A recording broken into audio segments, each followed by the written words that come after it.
The demonstrations will be conducted in Mzuzu, Lilongwe and Blantyre City despite the Attorney General seeking a court order to stop protesting. Briefing journalists in Lilongwe on 3rd August, HRDC National Chairperson Timothy Mtambo said civil society organizations pushing for resignation of Malawi Electoral Commission Chairperson Jane Ansah will proceed as planned. Protests come against background of a verbal war between HRDC and Malawi Police Service relating a 26th July letter signed by Inspector General of Police appealed to HRDC to stop holding the protest, citing massive destruction of public and private property as the justification.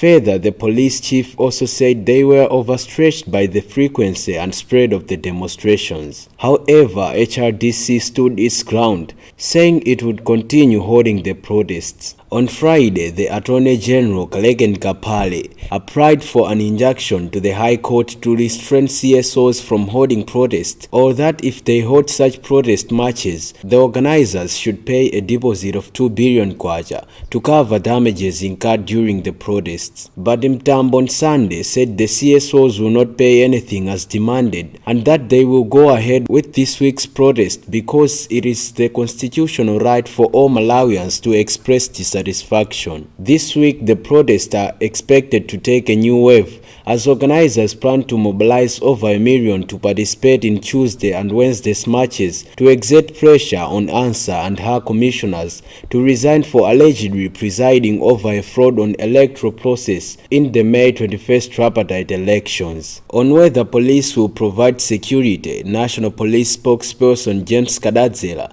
said police made its stand on what CSOs are supposed to do. During a media briefing which police held last Monday, Csos said from now onwards police will use necessary force to disperse protesters if they choose to defy the order which police issued to HRDC through the letter. UTM President Saulos Chilima, who is also the country's immediate past vice president, as well as Malawi Congress Party President Lazarus Chakwera, have consistently taken part in recent protests. Coincidentally, the two politicians are also co-petitioners in a case where they are seeking nullification of the presidential election results in the May 21st tripartite elections for alleged frauds, especially in the management system. Reporting for Lunta Television News in Lilongwe, I'm Helbert Katanda.